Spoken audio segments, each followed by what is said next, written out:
मिलेगी तो भला किसको मिलेगी, क्योंकि पार्वती साक्षात प्रकृति की उन्हीं के अंश से निकली वही पार्वती जगदम्बा ही है।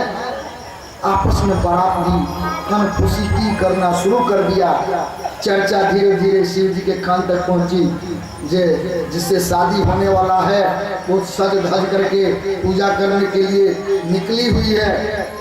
जिस शिव जी तपस्या के वक्त साक्षात हुए थे, दोनों का एक दूसरे से आमना सामना हुआ, बातचीत हुआ, लेकिन जिज्ञासा प्रबल है, क्योंकि प्रेम में जो है वो नित्य नवीनता बढ़ती जाती है, उसमें लोग अघाता नहीं है। और शिव जी के प्रेम उत्पन्न हो गया है पार्वती के प्रति, पार्वती से उनका नेह लग गया है। अब ये भी जो है सो कनखिया के देखते हैं पार्वती जी को कि कितनी सुंदर लग रही है। जब देवताओं से सुने कि देखिए आपकी जो होने वाली है वो सज धज के निकल रही है अंबिका पूजन के लिए, तो इनको भी रहा नहीं गया। जबकि सब कुछ जानते हैं, फिर भी पार्वती भी आंखें झुका के जा रही है और सहेलियां उनको भी चिकोटी काट रही है, देखो देखो तुम्हारा होने वाला वर बैठा हुआ है। ये भी आंख झुका करके ही लेकिन कनखिया के नजर के शिव जी को देखती हैं, और उधर से शिव जी भी चोरी करके कि किसी तरह देवता हमारा उपहास नहीं हो रहा है कि अपने होने वाले पत्नी के प्रति व्याकुल है। लोगों को जताना नहीं चाहते हैं, लेकिन देखने की जो प्रबल इच्छा है उसको प्रेम से कनखिया के देख रहे हैं। आमने सामने दोनों की आंखें मिली है, ये भी आंखें झुका लेते हैं। पार्वती प्रणाम करती है, हे प्रभु, हे मेरे परमेश्वर, आप आकर के इस विवाह के लिए आए, उसके लिए मैं बड़ी कृतज्ञ हूँ और यह मेरे ऊपर बड़ा कृपा है।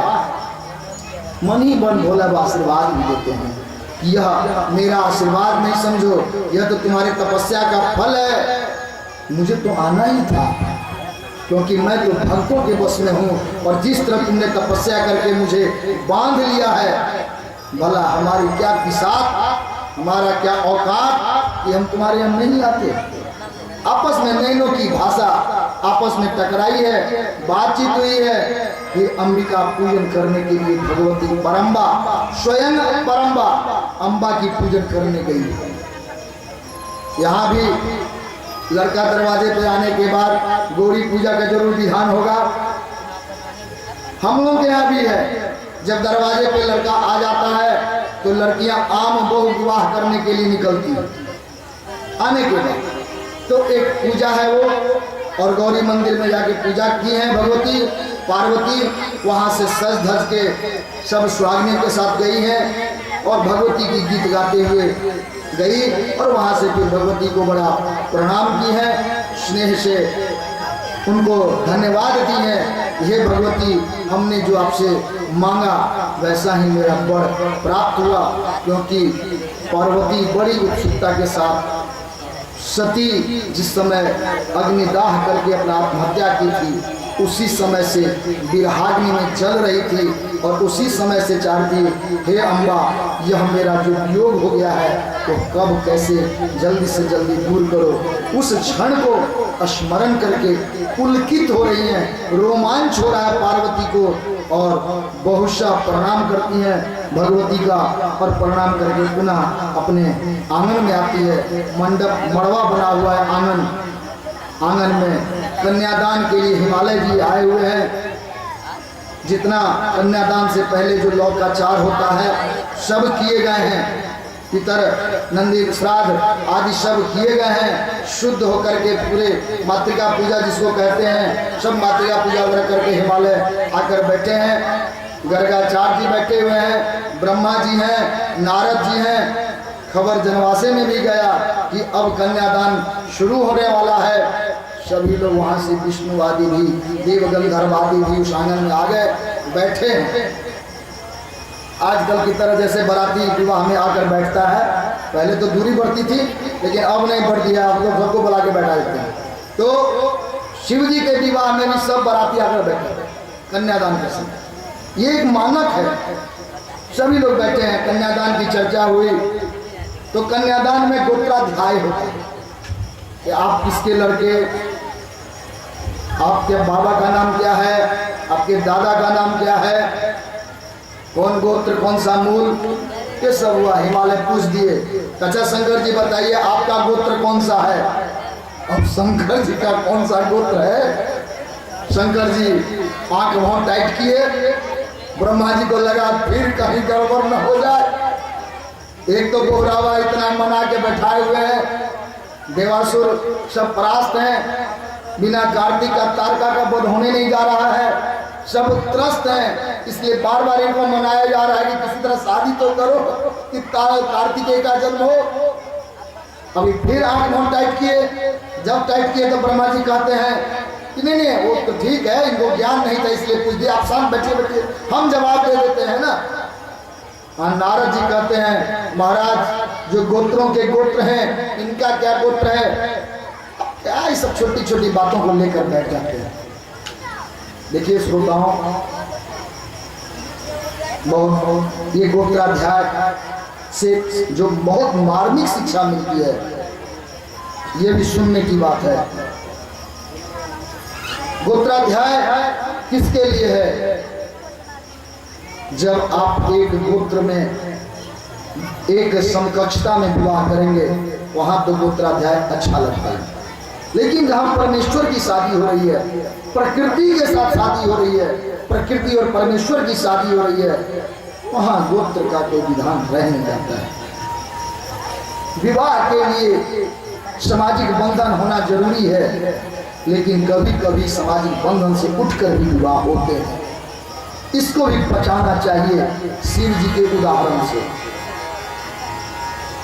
नारद जी बड़ा प्रेम से समझाते हैं, हिमालय की पुत्री देने की बात हो रही है, और वह समझाते हैं कि हिमालय आप की पुत्री दे रहे हैं, इतने सुंदर वर है, ये प्रकृति परमेश्वर के साथ मिलन होने जा रहा है, और आप अभी तक नैरो माइंड की तरह सूक्ष्म बुद्धि वाले, संकीर्ण मानसिकता वाले बनकर बैठे हुए, गोत्र के पीछे पड़े हुए हैं।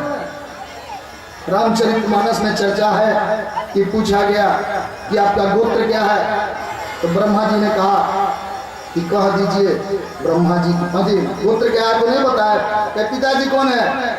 तो जैसे जैसे ब्रह्मा जी कहते थे वैसे वैसे कहना था उनको। ब्रह्मा जी की ओर देखे तो ब्रह्मा जी कहे कि कह दीजिए मेरा नाम। पिता का नाम ब्रह्मा। फिर पूछा गया पितामह का नाम, दादा का नाम, तो कहे कि फिर पूछे क्या कहें बोल। कहते हैं विष्णु का नाम ले लीजिए, क्योंकि हमारा जन्म तो विष्णु से हुआ, ब्रह्मा की उत्पत्ति विष्णु से हुआ। कहे कि बोलो दादा का नाम नारायण। कहे कि पर दादा बताओ। अब फिर पूछे, तब शंकर जी को रहा नहीं गया, आगे बाप ब्रह्मा, बाबा विष्णु और पर बाबा, आगे पर बाबा सबके हम हैं, सबको जन्म देने वाले तो हम ही हैं, तो शंकर जी का पर बाबा हम हैं। यहाँ पर गोत्राध्याय में नारद जी को समझा दिए। जिस मार्मिक चर्चा मैं कर रहा था वह मार्मिक चर्चा ये है कि समाज में कभी कभी विषमता पूर्ण भी विवाह हो जाती है, चाहे वह लड़की के स्नेह के बंधन में बंधकर हो, कभी कभी धन के प्रभाव में हो, कोई परिस्थिति बन के हो, या विषम परिस्थिति से हो। कभी कभी समाज में जो नियम, सामाजिक जो नियंत्रण है, इससे परे होकर भी शादी होती है। और उस समय जिस प्रकार से ब्रह्मा जी और नारद जी समझा रहे हैं हिमालय को, वैसे आप लोगों को भी मैं कहना चाहूँगा कि वैसी परिस्थिति में गोत्र आदि के विचार को सूक्ष्म कर देना चाहिए, शिथिल कर देना चाहिए, और जहाँ कल्याण की भावना हो, उससे ऊपर उठकर यदि किसी का भला हो रहा हो तो उस पर अपनी सहमति दे देने में ही भलाई है। ये मेरा अपना विचार है, यह शास्त्र नहीं कहता है, लेकिन शास्त्र का उदाहरण कह रहा है कि ऐसा हिमालय जी को भी ब्रह्मा जी ने समझाया था। यह शिव पुराण में चर्चा आई है, तो यदि शिव पुराण में ऐसी चर्चा है तो हमारे समाज में क्यों नहीं। इसलिए श्रोताओं, समाज में जो भी नियम बने हुए हैं उसका जो मानक है वो पुराण है, वेद है, और वेद का ही अर्थ सार्वजनिक पुराण है। पुराण की हर कथाओं से आपकी मान्यताएं जुड़ी हुई है। वहां पर गोत्राध्याय की बात गौण कर दिया गया और कन्यादान का रस्म पूरा किया गया। हिमालय पार्वती का हाथ लेकर के भोले वाले हाथ में दिए। जो लौकिक विधान है शुक्ल यजुर्वेद के मंत्रों से विवाह संपन्न हुए, क्योंकि जो समय नियत निर्धारित किए गए थे, गर्गाचार्य जी ने बार बार अपना समय पर ध्यान दिला रहे थे कि देखिए समय हो गया है, कन्यादान का मुहूर्त आ गया है, इस समय पूरा कन्यादान समय से होना चाहिए। यहाँ पर समय पर विशेष जोर दिया गया, इसलिए बल दिया गया। आज समाज में लोग विवाह के समय पर जोर नहीं देते हैं, बल नहीं देते हैं। मैं उन लोगों से कहना चाहूंगा, लाखों खर्च करेंगे, लाखों खर्च करते हैं अपने अहंकार की पुष्टि करने के लिए, समाज को दिखाने के लिए, चाहे वो बारूद में आग लगाने की हो, चाहे वो सजावट की बात हो, या बारातियों के सेवा सत्कार की बात हो। लेकिन जब विवाह की बात आती है तो कम से कम जो रस्म, विवाह में तो कोई विस्तार नहीं हुआ है। पंडित जी लोग वही पुस्तक आज भी रखे हुए हैं जो 25-30 साल 50 साल पहले जो शास्त्रों ने बना दिया, उसमें कोई विस्तार नहीं हुआ है, अन्य कोई संक्षेप हुआ है। तो 2 घंटे की जो पद्धति है, विवाह में 1 से 2 घंटा लगता है। जब पंडित जी एक्सपर्ट है तो 2 घंटा से ज्यादा लगा, अन्यथा 2 घंटा ज्यादा का विवाह नहीं होता, मैक्सिमम 2 घंटे एक्सपर्ट पंडित के साथ, जो जिनको जानकारी है, कोई कठिनाई नहीं है, तो 2 घंटा बहुत होगा विवाह संपन्न कराने में। कम से कम 2 घंटा जिस समय पर अपने विवाह निकाला हुआ है, जो मुहूर्त आपके विवाह, बच्चों के विवाह का है, श्रोताओं उस समय का जरूर ख्याल रखिए। समय ही उस आपके बच्चे का भविष्य निर्धारण करेगा। यदि समय पर कन्यादान नहीं होता है, वही आगे चलकर सही उसकी गृहस्थी बसने में कठिनाई उत्पन्न करती है। आज गृहस्थी बसने में जो कठिनाई आ रही है, उसके मूलभूत कारण एक यह भी है कि लोग समय पर ध्यान नहीं देता है। पंडित के विवाह के समय बल्कि उल्टा कहना शुरू करता है, पंडित जी जल्दी से करा लीजिए, 50 रुपए ले लीजिए, जल्दी करा लीजिए। एक तो दक्षिणा देने वक्त हम लोग देखते हैं प्राय सब खर्चा लाखों का महंगाई उस पर आ गया, उसमें खर्च करने वक्त कोई भी पूछने नहीं जाता है कि चाचा जी सामियाना 50,000 का हो रहा है, करें कि नहीं करें। 2-4 सामियाना वाला टेंट वाला से पूछेंगे, कोई 50, 60, 70 का, 50,000 का अच्छा लगा, अपना कर लिया। जो भी इस तरह के खर्चे हैं सब लोग मान जाते हैं। लेकिन जब दक्षिणा देने की बात आएगी तो कहेंगे अच्छा पंडित जी यदि मांग लिए ज़्यादा, मांग लिए तो ऐसे तो लोग बिना मांगे देते नहीं, और मांग लिए तो अच्छा हम चाचा से पूछते हैं, काका से पूछते हैं, नाना से पूछते हैं, मामा से पूछते हैं, सब पूछने के बाद आएंगे 11 रुपये 21 रुपये। जो काका चाचा मामा कहेंगे तो क्या दोगे पंडित जी दक्षिणा है, हम लोग 11 दे देते, तुम्हें कैसे देते, दुगना हो गया। क्या समय परिवर्तन हो गया, उस पर कोई विचार नहीं। पंडित जी प्रसन्न हुए, उस पर कोई विचार नहीं। पंडित जी यदि मांग दिए जथा शक्ति तथा बजाओ में, पंडित जी फिर पंडित जी आशीर्वाद क्या देंगे, सो अंदाज लगा लीजिए। लाखों का आपका खर्च, जिस समय जो पंडित जी आपके उस कार्य को, मंगल कार्य को करवा रहे हैं, क्योंकि विवाह में विधि विधान के साथ ब्राह्मण का आशीर्वाद भी उतना ही महत्वपूर्ण है जितना उसके जीवन की गृहस्थी। आशीर्वाद के बिना विवाह पूर्ण होता ही नहीं है, और आशीर्वाद पंडित तभी देगा जब उसका मन प्रसन्न होगा। तो मुंह से कहने से नहीं होगा, अखंड सौभाग्यवती भव, दक्षिणा 11 रुपये दीजिएगा, तो कितनों कहेगा अखंड सौभाग्यवती भव, पीछे मुड़ के कहेगा जल्दी है तो हर जो होगा सो होगा, फिर 11 के इसका इंतजाम कर लेना। नहीं, अरे आपका पुरोहित है, उन्हें मुंह से कहेगा, आपको जितना बार कहेगा 11 के इस्तेमाल दीजिए, उस 7 बार कहेगा खंड सौभाग्यवती भव, खूब तो और घर गृहस्थी में हो, दूधो नहाओ पुतो फलो। दक्षिणा कितना दिया जाएगा? भले है, फिर आएगा तुरंत देखे ज्यादा होगा, पूरे गृहस्थी बचते ही आपस में बात करेगा, ये फिर आएगा। अरे दक्षिणा देखा लाखों रुपए खर्च कर का यार, और दक्षिणा वो है 11 कुछ रुपए दोगे। दक्षिणा में कंजूसी मत कीजिए। कितना लेंगे पंडित? ऐसे तो उनका जो बर्तन है वही बहुत छोटा है।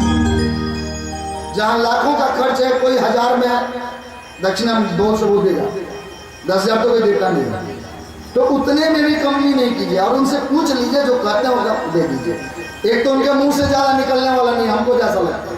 कोई पंडित आपको सामान्य से ज्यादा नहीं बोलेगा, और जो बोल दिया उसने में देने में कम से कम संकोच मत कीजिए, वो एक तरह से पाप है। एक तरफ पंडित को संतोषी होना चाहिए, असंतुष्टा द्विजा नष्टा। पंडित जो असंतुष्ट हो गए उनका नाश निश्चित है, शास्त्र कहती है, तो संतोष करना चाहिए। इसके तहत वो आपको मुंह नहीं खोल रहे हैं, जाने दो, संतोष है। लेकिन आज की जो परिस्थिति बन गई है सामाजिक, जिसमें सिर्फ भौतिकवाद हावी है, खर्चा बढ़ गया। पहले की तरह जमीन जथा लोग देकर के उनको निर्वहन करते थे, आजकल तो सिर्फ पैसा ही, टका नमक, सब कुछ टका, 10 से 5 से टका, 80 से टका नमक। तो यहाँ भी दक्षिणा की बात आई। ब्रह्मा जी पुरोहित हैं, नारद जी वहां पर विवाह करा रहे हैं, उनको पूर्ण पात्र ब्रह्मा जी को दिया गया दक्षिणा में। ब्रह्मा दक्षिणा होता है पूर्ण पात्र, पूर्ण पात्र को दक्षिणा दिया गया। जो लोकाचार था उस लोकाचार से पूरे नियम निष्ठा से समय देख करके विवाह हुआ। विवाह में जल्दीबाजी नहीं करना चाहिए। आजकल लोग जल्दीबाजी विवाह में करेंगे, वीडियोग्राफी में नहीं करेंगे। वो मेहंदी रस्म से लेके पूरा विवाह तो वीडियो वाला करवाता है। यहाँ चले जाइए, वीडियो वाला बैठ गया, ऐसे कीजिए वैसे कीजिए, घूम कर लीजिए, टेढ़ कर लीजिए, सारा विवाह तो वही करवा देता है। अब रही बात, पंडित जी मुंह ताकते रहते हैं, अब कब आएगा कब आएगा कब आएगा। जब उससे फुर्सत हुआ तो पंडित जी के पास, अच्छा पंडित जी जल्दी करे, सुबह हो गया, सुबह होना हो गया, जल्दी करें, हमको जाना है, 50 रुपये हमसे ले लीजिए, जल्दी कराइए। एकदम गलत बात। पंडित जी को कभी मत कहिए जल्दी करें, बल्कि उनको सम्मान के साथ कहिए, पूरे नियम निष्ठा के साथ कराइए, और आपकी पूरी दक्षिणा मैं दूंगा समय के साथ। इसमें कोई समझौता नहीं कीजिए, क्योंकि वही उसके गृहस्थी का कल्याणकारी आशीर्वाद होता है। क्योंकि जो नियम है, जो वेद का मंत्र है, वही एक दूसरे, एक लड़की एक लड़का को जिसको नहीं जानते रहते हैं, उस पर पूरा जीवन बैठाया हुआ है। विवाह करना है, उस मंत्र का प्रभाव होता है कि उस दोनों के बीच में प्रेम जलता है, और प्रेम और विश्वास से पूरा जीवन उसको व्यतीत करना होता है। यदि उस मंत्र में कमी हो जाती है, आशीर्वाद में कमी हो जाती है, वही आगे चलकर प्रेम और विश्वास टूटता है, और विवाह भंग होता है, संबंध विच्छेद होता है, और लड़कियां मायके तक आने के लिए तैयार हो जाती हैं। इस पर जरा गौर कीजिएगा। हिमालय पूर्णतः नियम के साथ परमेश्वर को अपनी पुत्री सौंपे, ब्रह्म दक्षिणा करवाए। शिव जी से जो नियम था, सारा नियम के साथ उन्होंने कन्यादान यज्ञ किए, हवन आदि किए। उसके बाद हवन करना, ब्रह्म दक्षिणा हुआ। 100 ब्राह्मणों को 100 स्वर्ण मुद्राओं का दान दिया गया, ब्राह्मणों से आशीर्वाद लिया गया। 100 ब्राह्मणों को स्वर्ण मुद्रा देकर के आशीर्वाद लिया गया। गौ दान किया गया। आजकल गौ दान की जब प्रथा आती है विवाह में, पंडित जी हो जाएगा 11-21 रुपये वो भी करवा दीजिए। खरीदने जाइए तो 11-21 हज़ार से कम का गाय नहीं मिलने वाला, 21 हज़ार से कम का गाय नहीं मिलने वाला, दूध देने वाली। लेकिन पंडित जी के लिए जब गोदान करने बैठिएगा आप, तो 11-21 रुपया में हो जाता है गोदान। इतने भोले पंडित जी होते हैं और इतने भोले करवाने वाले, वहाँ पर बड़ी मुश्किल हो जाती है। गोदान हुआ, सब होने के बाद ब्रह्मा जी को जब पूर्ण दक्षिणा हो गया, पूर्ण पात्र मिल गया, आशीर्वाद दिए गए, दोनों को बैठा करके अभिषेक हुआ। अभिषेक करने के बाद सभी मंगल गीत गाती हैं, उसको चुमान कहते हैं। चुमान हुआ, दुर्वाक्षत हुआ, दूब धान दे करके जो आशीर्वाद दिया जाता है वो मिथिलांचल में तो प्रशस्त है, यहाँ भी प्रशस्त होगा, दिया जाता है। मंत्र पढ़े गए, आप ब्रह्मण ब्रह्मणो ब्रह्मवर्चसी जायताम, आ राष्ट्रीय राजन सुरकभ्यो दिमहारथो जायताम, दोग्धी धेनु ऊढ़ा अनडवास नासु सप्ति पुरंद्री जिष्णु यथेष्टा सभयो युवा यजमानस निकामे निकामे पर्जन्या वर्गतो फलवत्तो पच्यताम, मंत्रार्था सफला संतो पूर्णा संतो मनोरथा, शत्रुनाम बुद्धिनाशुस्तु मित्रणाम उद्यस्तवः। मंत्र पढ़ के आशीर्वाद दिया गया और आशीर्वाद देने के बाद अब शिव जी का शयन गृह बड़ा सुंदर सजाया गया है। इधर हिमालय जी कन्यादान करके जब फुर्सत हो गया, बारातियों को खिलाने पिलाने में लग गए। अब खाने पीने वाले तो कैसे हैं पता ही है, कोई खा रहा है तो बस खाते जा रहा है, सब गणे सब है, कोई नहीं खा रहा है तो नहीं खा रहा है, तो सब तरह का है। और वहां पर हिमालय स्वयं बारात के स्वागत में लगे हुए हैं। भोजन हो गया, जनवासिनियों को रहने का व्यवस्था किया गया। इधर शिव जी क्या सुमंगली एक विध होता है, सो कराया गया पार्वती के साथ, शयन गृह में भेजा गया। सुबह मंगलाचार पूर्वक इनको उठाया गया, पूरा तैयार हुए और मिलने के लिए जनवासी में गए। इस प्रकार से विवाह संपन्न हुआ। विवाह के बाद चतुर्थी कर्म हुआ। चतुर्थी कर्म होने के बाद सप्तर्षि ऋषि लोग अब हिमालय को कहे कि अब तो बहुत दिन हो गया, हम लोग को विदा कीजिए। चतुर्थी संपन्न हो गया। इससे पता चलता है कि पहले बाराती कुछ दिन रहा करता था वहाँ हिमालय के, हम रहे बाराती। फिर चतुर्थी कर्म संपन्न होने के बाद सप्तर्षि लोग के अनुरोध पर बारातियों की विदा करने की बात आई। और मैना जब सुनी कि अब हमारी बेटी जाएगी, बड़ी दुखी हुई है, तो बारातियों को जनवासे से आगे बढ़ा दिया जाता है। यहाँ पर स्पष्ट है, मिथिलांचल का जो नियम है वो इसी के आधार पर टिका हुआ है। मिथिलांचल में क्या होता है कि शादी होकर लड़का रह जाता है और बाराती वापस चले आते हैं, तो वो मिथिलांचल का नियम शिव जी के विवाह में हुआ है। शिव जी के विवाह के आधार पर मिथिलांचल का वो नियम है। तो बारातियों को विदा किया गया। हिमालय को जो बन पड़ा सब उनको विदाई हुआ, रत्न आदि से विदाई हुए। विदाई करने के बाद शिव जी वहीं रह जाते हैं। फिर कुछ दिन व्यतीत होता है तो शिव जी को भी कैलाश जाने की तैयारी करनी पड़ी। और जब मैना सुनी कि हमारी पार्वती जाएगी, सुनकर ही के ही मूर्छित हो गई। एक माँ का जो हाल है बेटी को विदा करने में, मैना का है, तो मैना मूर्छित हो गई।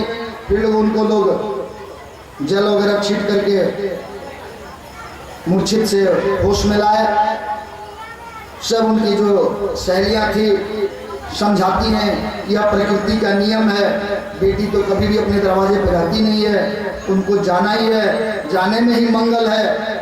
फिर समझाने के बाद शंकर जी की भी तैयारी होती है और पार्वती और शंकर अब विदा होने जा रहे हैं। विदा होने के कारण बार बार गले लपट के रो रही है पार्वती। पार्वती की विदाई हो रही है। इतने देर तो बाराती में बड़े आनंद आ रहा था, लेकिन मुझे लगता है कि सबसे ज़्यादा दुखद घड़ी किसी लड़की की विदाई की होती है। और चाहे कितना भी कोई भी कठोर हो, निराकारी हो, निरब्रह्म हो, निराकार हो, उसको भी आंसू आ ही जाएगा।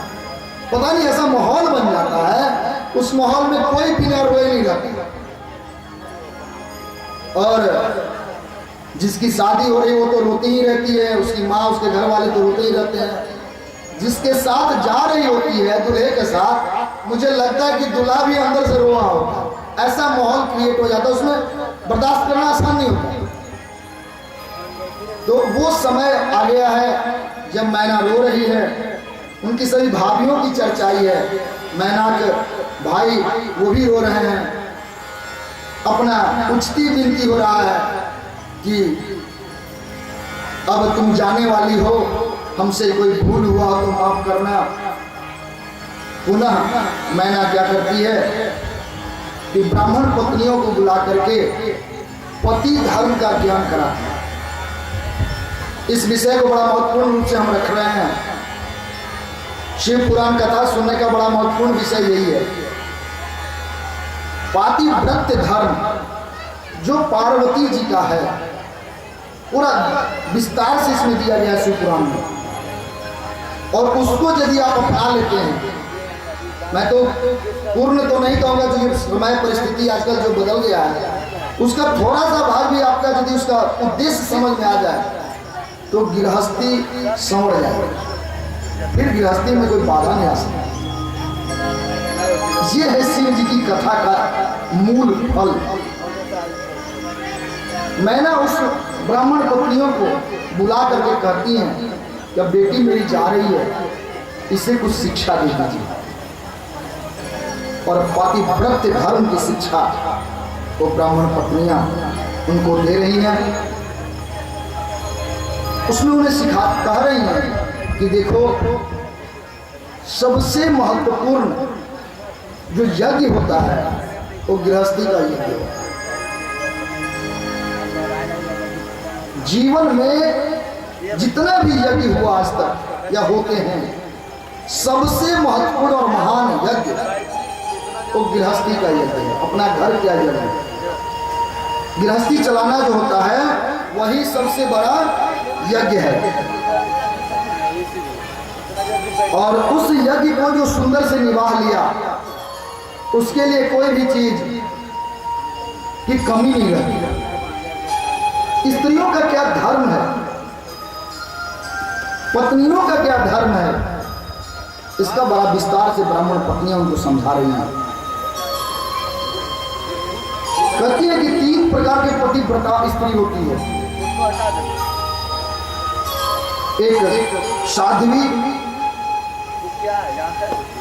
दूसरा उत्तमा, तीसरा मध्यमा। जो साध्वी पतिव्रता स्त्री है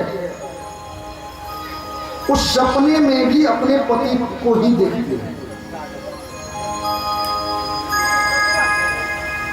अर्थात जगह में तो देखती ही है, जगते में तो प्रेम करती ही अपने पति से, लेकिन सपने में भी जो दूसरे पुरुष को नहीं सोचती हो, सपने में भी जो दूसरे के बारे में नहीं ख्याल करती है, वो हुआ उत्तमा पतिव्रता साध्वी कहेंगे। दूसरे प्रकार की पतिव्रता की चर्चा ये है, वो है मध्यमा। मध्यमा पतिव्रता वो है जो अपने गृहस्थी में तो अपने पति को भगवान के स्वरूप परमेश्वर के समान मान करके यज्ञ संपन्न कर रही है, जीवन जी रही है, लेकिन सोचती है कि यदि कोई दूसरा भी पति मेरा इससे बढ़िया पति होता, सपना देखती है, कल्पना करती है कि इससे बढ़िया मेरा पति पैसे वाला होता, सुंदर होता, बड़का परिवार वाला होता, प्रतिष्ठा वाला होता। इस तरह की जो कल्पना करती है, जो सोचती है, वैसी पत्नी मध्यमा पतिव्रता धर्म को पालन करने वाली होती है। और तीसरी है अधमा कहिए, निकृष्टा कहिए, जो जिसके साथ विवाह हो गया उसके साथ धर्म निर्वाह कर रही है, लेकिन सोचती है, चाहती है कि कोई दूसरा भी मेरे साथ रहे। ये हो गया निकृष्टा पतिव्रता। पति के साथ अपना धर्म निर्वाह कर रही है, अपना जीवन जीने का तरीका पति के साथ है, लेकिन हंसना बोलना आनंद लेना किसी दूसरे पुरुष के साथ जो करे वो हो गई निकृष्टा। और एक पतिव्रता की चर्चा आई है जो अति निकृष्टा में आती है।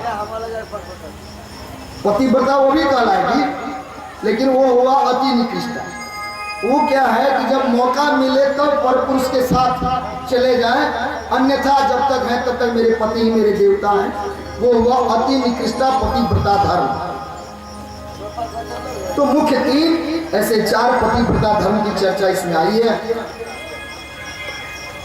तो ब्राह्मण पत्नियां कहती हैं कि जो पतिव्रता स्त्री होती है वास्तव में सबके लिए पूज्य है। पतिव्रता स्त्री का जो महानता इस पुराण में है शायद ही कहीं हमको मिलेगा। सबके लिए पूज्य है।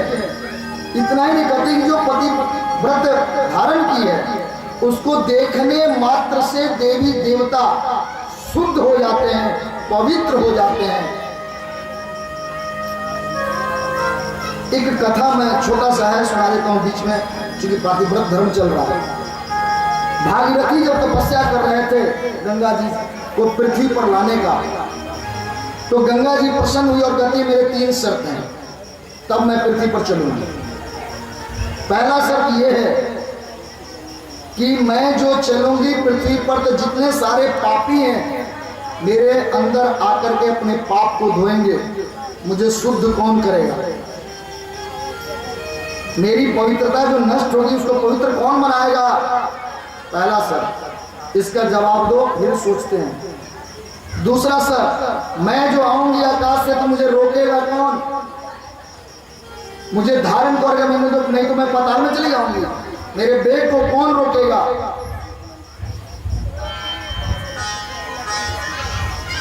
गंगा जी के प्रश्नों का उत्तर भागीरथी ने दिया था। देवी आप चलें और आपके पापी जितने आपके जल में पाप धोएंगे उतने ही सत्पुरुष संत ऋषि महात्मा और पतिव्रता स्त्रियां भी आपके जल में अवगाहन करेंगी, स्नान करेंगी। उससे जो पुण्य प्राप्त होगा उससे आपका पाप कटित हो जाएगा। श्रोताओं, पतिव्रता को इतनी गंगा के समान कहा गया है। जिस प्रकार गंगा के स्पर्श मात्र से, दर्शन मात्र से ही व्यक्ति शुद्ध हो जाता है, पतिव्रता स्त्रियों के दर्शन मात्र से व्यक्ति पवित्र हो जाता है। भागीरथी ने तो कहा कि चलिए आपके लिए तो मैं शिव जी को मनाता हूं जिससे पाताल नहीं जाए, और पुण्यात्माओं संतों के लिए, संतों के पवित्रता से आपकी पवित्रता बनी रहेगी। चाहे जितने पापी पाप धोएंगे उतने पुण्यात्मा आपके अंदर पुण्य का अर्जन करेंगे। इससे यह भी पता चलता है कि इस देश में भी पापियों की संख्या कम है, पुण्यात्माओं की संख्या ज्यादा है। पर वास्तव में देखिए ना, झूठ का कितना देर साम्राज्य चलेगा। आप एक दिन सोच के देखिए, मुझे आज सिर्फ झूठ का झूठ बोलना, बस सोच के देखिए कि मैं आज सिर्फ झूठ बोलूंगा। कभी ना कहीं आपसे झूठ नहीं बोला जाएगा, सत्य पर आ जाएगा। और सच बोलने का सोच लीजिएगा, कई वर्षों तक आप सच बोल पाएंगे। लेकिन झूठ 2 से 3 दिन में आप थक जाएंगे, झूठ बोलना नहीं बोल पाएंगे। एक उदाहरण मैं आपके साथ दे रहा हूं, फिर पतिव्रत धर्म को ले चलते। एक बार एक लड़का इसी तरह पूछ दिया, मेरे मित्रों मैं तुमसे 4 सवाल पूछता हूं, तुम यदि सबका गलत जवाब दे दिए तो तुम्हें 500 रुपए का जो इनाम मिलेगा।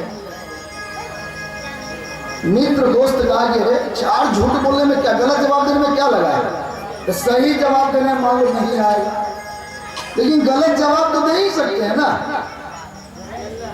4 प्रश्न उसने पूछा, 4 और चारों के गलत जवाब देने थे। श्रोताओं के पास में वो 4 सवाल रखता हूं और माइक में देना चाहूंगा श्रोताओं के बीच में। एक तो जवाब मुझे आप लोग माइक के माध्यम से सबको देंगे। एक तो माइक बढ़ा दीजिए, 2 मिनट का है, इसको पहले नहीं ले, ज्ञान की बातें हैं ये।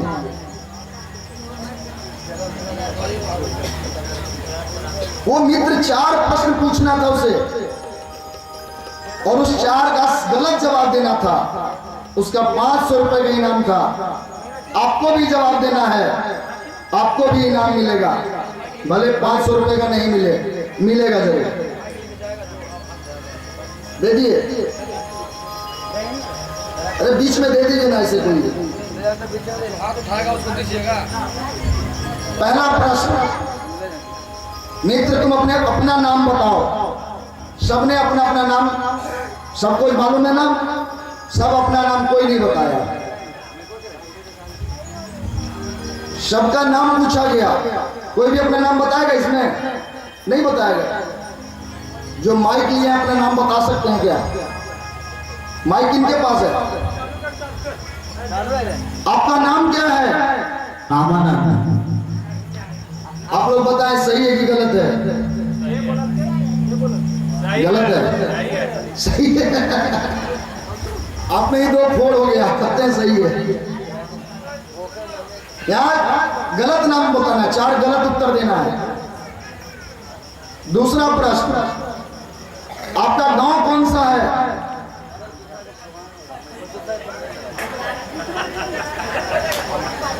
बिहार।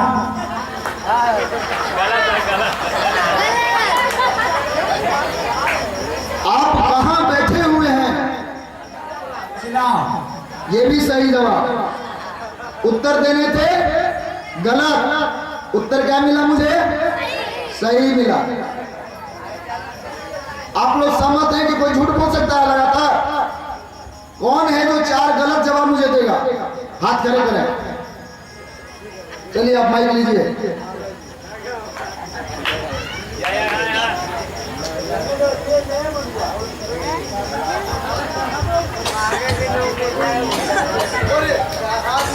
हाँ नाम बताइए अपना।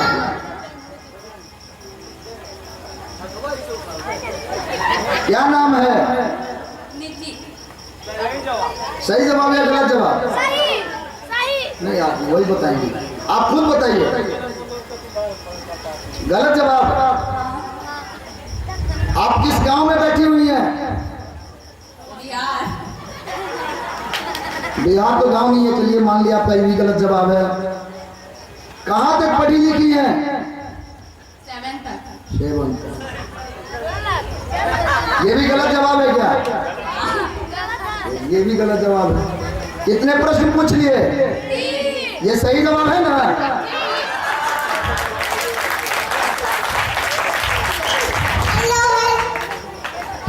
ये सही जवाब था या नहीं? अभिप्राय मेरा स्पष्ट है। मैंने परीक्षा उदाहरण देकर दिखा दिया। कोई 4 क्वेश्चन लगातार गलत नहीं बोल पाता है, फिर झूठ बोलने से क्या लेना देना? क्यों नहीं सच बोलेंगे?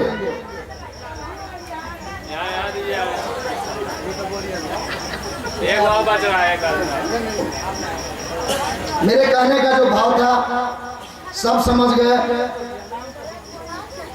तो कभी भी झूठ बोलने से नहीं चल पाता है। और झूठ लोग क्यों बोलता है? झूठी अहंकार को तुष्ट करने के लिए। यदि थोड़ी सी यह शिव पुराण का ज्ञान मुझे हो जाए, मैं झूठ क्यों बोलूंगा? जो मुंह मैं कहूं क्या फर्क पड़ता है? और झूठ कौन सिखाता है?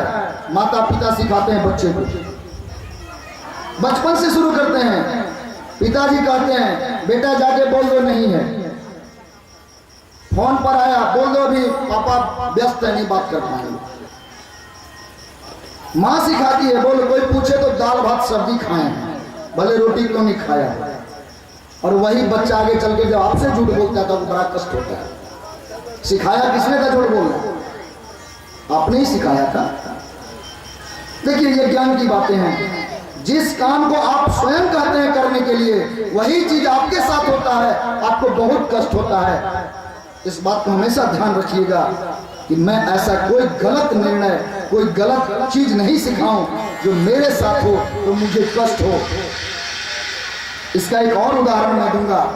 हमेशा आप जो अच्छा समझते हैं बच्चों को वही ज्ञान दीजिए, क्योंकि बच्चा थोड़ा कागज है। जो आप सिखाएंगे वही सीखेगा और वही आपको भी सम्मान देगा। मैंने कहा था जस लेना है जस देना सीखिए। बच्चों को आप सिखाइए दूसरों का जस देना तो आपको पहले जस देगा, क्योंकि सबसे नजदीकी तो आप ही ना है। दूसरे को अब जस देगा उससे पहले आपको देगा। और आपने यदि कभी सिखाया ही नहीं जस देने का, आपको जस कहां से देगा? तो कभी भी बच्चों को अच्छी बात सिखाइए। पातिव्रत धर्म की जो गृहस्थी है, जो यज्ञ है, उसमें उन्होंने सिखलाया कि पातिव्रत धर्म में जो पतिव्रता स्त्रियां होती है इस लोक में भोग मोक्ष दोनों प्राप्त करके अगले जन्म तक में भी वह भोग प्राप्त करती है, आनंद प्राप्त करती है। धन्य है वो पतिव्रता नारी। जो पति की सेवा में अपना जीवन व्यतीत करती हैं। कहती हैं कि बेटी पार्वती को सिखला रही हैं, पतिव्रता धर्म का उपदेश दे रही हैं कि बेटी के पति को परमेश्वर मानो, पति का हर आज्ञा मानना चाहिए। उसमें सामाजिकता की विचार दिया गया है कि पति जब आए तो उसका सम्मान करें, पति के से ऊंचा आसन पर नहीं बैठे। कहते हैं कि पति से जोर से नहीं बोलना चाहिए, और जो पतिव्रता स्त्रियां या स्त्रियां पति से जोर से बोलती है वो उल्लू बनती है। शिव पुराण में चर्चा है। इसलिए अपने पति से जोरों से ललकार के झझक के नहीं बोलना चाहिए। श्रृंगार की बात आई है, कभी पति के सामने कभी भी बिना श्रृंगार का नहीं जाना चाहिए। हमेशा पति को प्रसन्न करने के लिए, पतिव्रता स्त्रियों के लिए श्रृंगार की बात आई है। श्रृंगार का मतलब लिपा पोती नहीं, डेंट पेंट नहीं। श्रृंगार की जो सामग्री है, बिंदी, काजल, हल्दी, रोली, इसकी चर्चा आई है। वो हमेशा सधवा स्त्रियां, पतिव्रता स्त्रियां इसको अपना कर रखें। बात बिंदी की होती है तो मैं कहना नहीं भूलूंगा कि आजकल लोग सेट लगाते हैं बिंदी, सूट के रंग का बिंदी सेट, सोफा सेट, सूट का सेट, पता नहीं सफारी सेट, कितना सेट लोग खोजते रहता है। चूड़ी सेट नहीं, बिंदी का भी सेट खोजता है। हरे रंग का कपड़ा पहन लिया, हरे रंग की बिंदी साट लिया। श्रोताओं, बिंदी कभी भी नीला नहीं लगाना चाहिए, काला नहीं लगाना चाहिए, हरा नहीं लगाना चाहिए, ये दोष है। लाल, पीला भी नहीं, लाल का मुख्य रूप से बिंदी जो है लाल, और लाल का दो चार वैरायटी कथिक वगैरह ले लो तो ये तो ठीक है, लेकिन इससे ज्यादा हरा, काला, नीला, पीला पर नहीं जाना चाहिए कभी भी। कपड़े के अनुसार पर सेट बिंदी का नहीं होना चाहिए, जो आजकल प्राय लोग लगाते हैं। कभी लिपस्टिक देखो किसी को हरा लगाते हुए, ये सौभाग्य का प्रतीक है। ओठ का जितना लालीपना है आपके सौभाग्य को दर्शाता है। यदि नहीं है तो लोग लिपस्टिक लगा के ओठ लाल करते हैं। ये लाल करने के लिए लिपस्टिक है, न कि कपड़े के सेट के लिए लिपस्टिक है कि लोग काला लगा लो, हरा लगा लो। ये हरा काला लगाने की चीज नहीं है, ये कपड़े का सेट नहीं है। तो रोली करने के लिए रोली, हल्दी, काजल, बिंदी की चर्चा आई है कि जो पतिव्रता स्त्री होती हैं उनको पति की यदि आप आयु चाहती हैं तो केसों को संवारना, चोटी गूंथना, चूड़ी पहनना, कान नाक का आभूषण लगाना, ये सब पतिव्रता स्त्रियों के लिए दिशा निर्देश दिया गया है। कहती है कि लक्ष्मी, अनुसुईया, स्वधा, संज्ञा, सुमति, श्रद्धा, मेना और स्वाहा, ये सारी बहुत सारी सधवा स्त्रियां हैं जिसको सती का संज्ञा मिला है, पतिव्रता स्त्रियों का संज्ञा मिला है, जिसके रूप दर्शन मात्र से ब्रह्मा, विष्णु आदि भी गौरवान्वित हो गए। इसके आगे कहा गया है कि पतिव्रता स्त्रियों को धोबी और दुष्चरित्रा, उल्टा, इन स्त्रियों को सहेली नहीं बनाना चाहिए। सन्यासी, तपस्विनी जिसको कहते हैं, या जो पति का द्वेष करने वाली स्त्री है, जो पति की शिकायत करती है, वैसी स्त्री को सहेली नहीं बनाना चाहिए। बनाने से आप भी दोषपूर्ण होते हैं। रहने की चर्चा है, अकेली स्त्री खड़ी नहीं रहे, हमेशा स्नान करने में वस्त्र पहन के स्नान करें, बिना वस्त्र उतार कर बिल्कुल स्नान नहीं करना चाहिए, इसकी चर्चा है।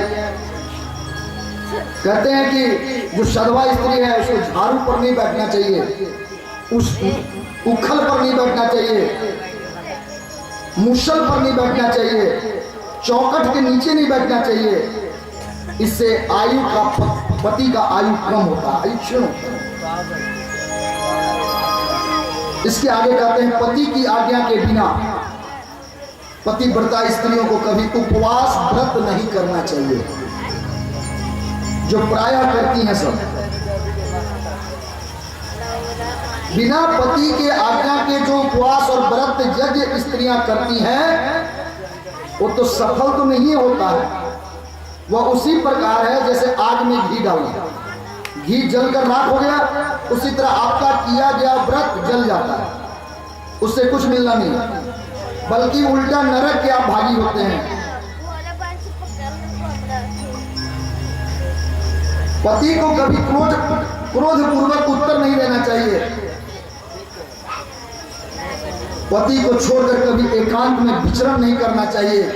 किसी भी तीर्थ स्थल पर पति को बिना नहीं जाना चाहिए।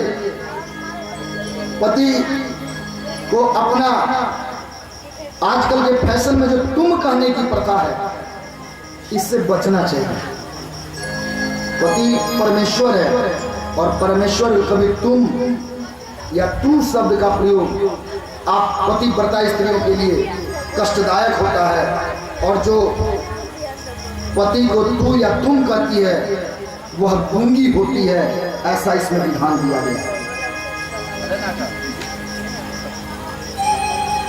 कहते हैं कि जो पतिहीन है, पतिव्रता स्त्री जितनी पवित्र होती है उतनी ही पतिहीन अपवित्र होती है, इसलिए उस अपवित्रता से बचना चाहिए। सूर्य, चंद्र, वायु भी पतिव्रता स्त्री के स्पर्श दर्शन से पवित्र होते हैं। पतियों के लिए भी कुछ इसमें चर्चा की गई कि पत्नी का दूसरा नाम भार्या कहा जाता है, और भार्या जो होती है वो गृहस्थी की मूल होती है, जड़। सुख का मूल वही भार्या होती है, धर्म प्राप्ति की मूल वह भार्या होती है। जिसको भार्या नहीं है, पत्नी नहीं है, वह तो ना अतिथि यज्ञ कर सकता है, न पितृ यज्ञ कर सकता है, न यज्ञ कर सकता है। तो तीनों यज्ञ करने के लिए पत्नी का होना अनिवार्य है। देव यज्ञ, पितृ यज्ञ और अतिथि यज्ञ, अर्थात अतिथि का सम्मान, पितरों का पूजा, देवताओं का पूजा बिना पत्नी के करने में दोष होता है, कठिनाई होती है, नहीं करना चाहिए। आगे कहते हैं कि पति यदि प्रणव है, प्रणव मतलब ओंकार, जिसकी चर्चा मैं बराबर करता हूँ इस शिव पुराण में। प्रणव मतलब ओंकार। कहते हैं यदि पति प्रणव है तो पतिव्रता स्त्री जो नारी है वो वेद की ऋचा कही गई है। क्या संबंध है देखिए, यदि ओंकार पति है तो वेद की ऋचाएं के रूप में पत्नी है। यदि पति तप है तो नारी क्षमा है, और यदि सत्य कर्म है पत्नी तो पति ही उसका फल है। इतने सारे पतिव्रता धर्म देकर के जो ब्राह्मण पत्नी थी पार्वती को समझा रही है और पूरा ज्ञान दी है, पतिव्रत धर्म का ज्ञान दे करके मैना के पास आई है और कहती है कि मैंने इस पुत्री को पूरा पतिव्रत धर्म का ज्ञान दे दिया है। उसके बाद पार्वती जी शंकर जी के साथ कैलाश की ओर प्रस्थान कर रहे हैं, और प्रस्थान करने के इस क्रम में कुछ हो विवाह के बाद दोनों आदमी एक साथ, उसके लिए कोई अलग से गाड़ी नहीं मंगाई गई। भोले बाबा उसी बैल पर बैठे हैं, पार्वती जी स्वयं भोले बाबा विराजमान हैं और अपने कैलाश की ओर दोनों आदमी प्रस्थान कर रहे हैं। हम लोग भी चलेंगे कैलाश पर, उसके पहले थोड़ा सा मानसिक भजन, मन से कैलाश चले उसके पहले थोड़ा एक भजन सुन लेते हैं, फिर आगे की ओर कथा से बढ़ेंगे।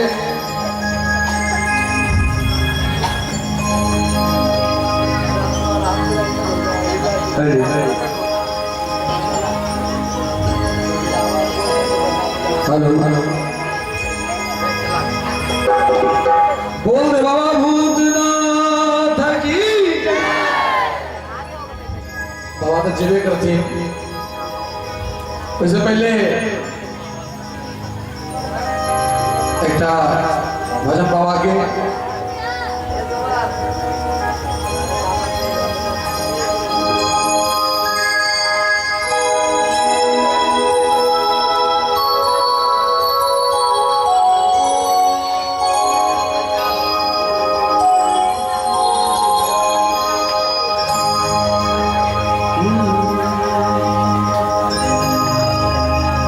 भांग खा के मातल छै भांग खा के मातल छै भोला बुढ़ारी में भांग खा के मातल छै भोला बुढ़ारी में भूत प्रेत संग नाचे बाबा ससुरारी में बाबा ससुरारी में भूत प्रेत संग नाचे भांग खा के मातल छै भोला बुढ़ारी में भांग खा के मातल छै भोला बुढ़ारी में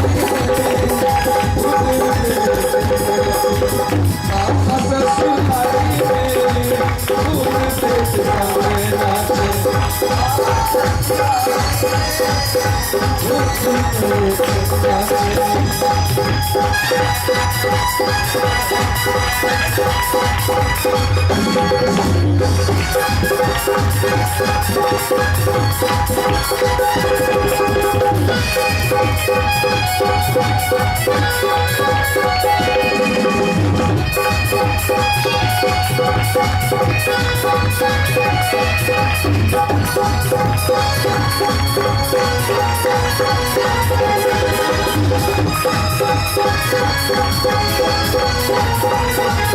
भोला बाबा छै बसा पर बैठल सासा करै छै साथ यो